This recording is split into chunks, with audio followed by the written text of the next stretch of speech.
Halo, assalamualaikum warahmatullahi wabarakatuh. Selamat pagi teman-teman. Hai Besti. Hari ini kita akan membahas tentang kuliah atau kerja di era bonus demografi. Kali ini saya Rajab Junaidi akan memandu nih teman-teman semua. Hai para Hai Besti ya di acara Podbest Besti Forever. Kali ini kita akan kedatangan seorang narasumber yang sangat luar biasa. Bagi teman-teman yang masih bingung nih kalau sudah lulus sekolah mau kemana, ini adalah pakarnya. Kita bisa tanya-tanya langsung ke... Selamat datang Bapak M. Soleh. Ore, terima kasih. Selamat pagi. Selamat pagi Bapak. Apa kabar Pak? Baik, alhamdulillah. Alhamdulillah, baik ya. Luar Fresh ya biasa. Pak ya, luar biasa. Oke Bapak. Langsung saja nih Pak, mungkin sebelum kita memulai podcast kita pada hari ini, mungkin Pak Soleh bisa memperkenalkan diri nih ke teman-teman Hai Besti semua. Baik, terima kasih Bapak Ibu, adik-adik, para pelajar ataupun para pemirsa, netizen yang kami hormati. Pagi hari ini saya dengan Mas Rajab ingin membawakan materi kuliah atau kerja di era bonus demografi. Nah, apa itu dan bagaimana? Tentunya tak kenal maka tak sayang. Saya kebetulan sekarang di bidang pendidikan. Di bidang pendidikan ini wabil khusus di bidang Lemdik, Lembaga Pendidikan. Nama saya Muhammad Soleh. Kebetulan saya dipercaya untuk sebagai salah satu direktur di PT Bersama Edukasi Cita atau lebih dikenal dengan B-Kampus.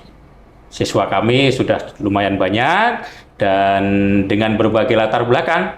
Salah satunya yang kami amatin ini para lulusan SMK, SMA yang pada bulan-bulan ini hampir semuanya tertarik untuk melamar CASN atau CPNS dulu. Nah, apakah itu menjadi satu-satunya pilihan? Mari kita bahas dalam podcast pagi hari ini.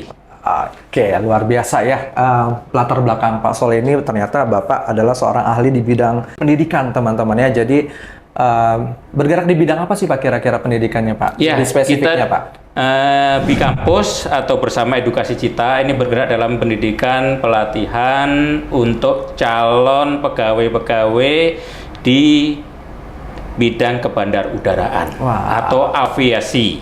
Aviasi. Nah, ya, jadi memang agak nggak nyambung sih dengan latar belakang pendidikan saya, S1 pertanian, S2 manajemen, dan S3 ilmu lingkungan. Tapi nggak apa-apa, pendidikan pendidikan. Itu sangat penting. Maka ingin berbagi aja atau sharing dengan rekan-rekan semua, adik-adik semua, khususnya para pelajar lulusan yang masih bingung menentukan masa depannya. Ini salah satu solusi cara cepat kerja di bidang kebandarudaraan. Wah, luar biasa sekali. Baik, Pak Soleh, mungkin kita kan di sini membahas nih bagaimana sih kalau teman-teman ini bingung ternyata kalau udah lulus dari kuliah atau SMK itu mereka harus seperti apa sih Pak? Nah, kita kan di temanya adalah bonus demografi ya Pak. Yeah. Nah, menurut Pak Soleh, kenapa sih bonus demografi itu terjadi di Indonesia Pak? Yes, ini sering disampaikan oleh Presiden kita, Pak Jokowi ya, yang sebentar lagi akan purna.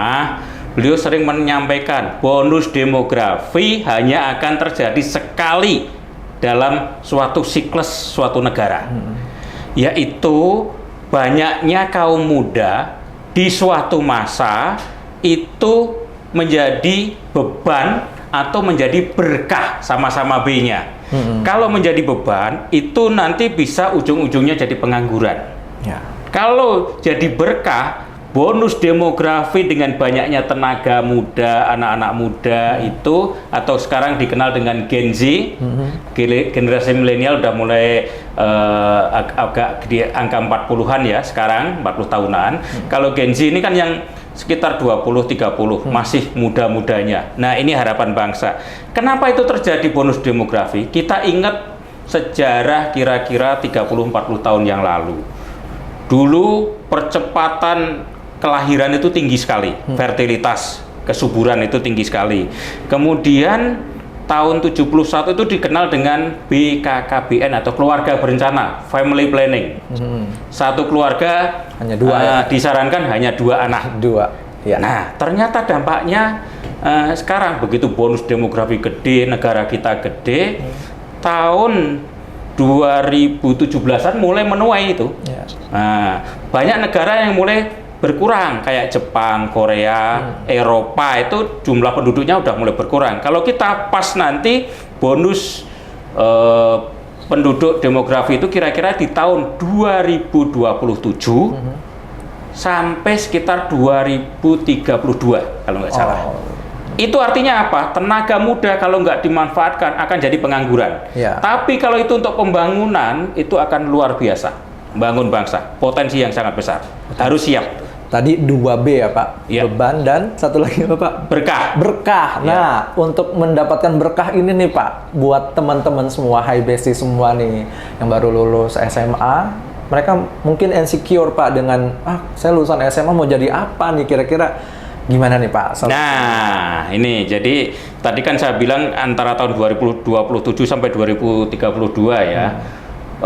Lulusan SMK kan sekarang pada satu berebut ke CPNS atau CASN, yang kedua ke swasta, juga industrialisasi belum begitu sembuh pasca COVID-19. Banyak celah-celah di sana sini. Akhirnya apa? Semuanya pengen ke perguruan tinggi. Dulu lulusan D3, S1, S2 sekarang mulai banyak sekali. Betul. Dulu mungkin langka sekarang. Nah, celakanya di setiap daerah ini nggak sama jumlah perguruan tinggi, daya serapnya. Akhirnya terjadi perpindahan ke kota atau urbanisasi yang menyebabkan persaingan untuk memperoleh pekerjaan itu sangat gede. Kemudian juga kalaupun mau melanjutkan perguruan tinggi atau PTN, PTS bahkan sekarang UKT atau uang kuliah tunggal di perguruan tinggi dengan swasta sudah hampir sama. Ya. Dampaknya apa? Sebagian orang berpikir, kalau gitu saya kerja dulu. Nah, mohon maaf, anak SMA, SMK kalau mau masuk ke ini tanpa dibekali training ataupun pendidikan keterampilan, apakah mampu bersaing? Ya. Kami memberikan solusi.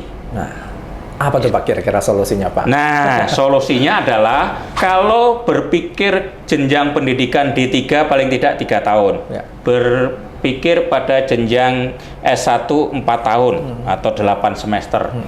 Tapi kalau ini berpikir pada lembaga pendidikan atau Lemdik, itu cukup mungkin sebulan, baik teori, kemudian ada prakteknya sebulan lagi, hanya 2 bulan.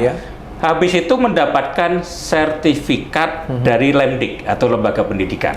Sertifikat ini sebagai salah satu syarat untuk diakui sektor terkait. Contoh, bandara. Bandara itu kan restricted area. Daerah yang tidak sembarangan orang boleh masuk. Nah, kita menyediakan pendidikan AFSEC. Aviation Security. Ya, berbeda dengan security umum karena ini di wilayah ini harus di wilayah restricted area harus melalui pendidikan khusus. Kami menyediakan itu dan itu bersertifikat.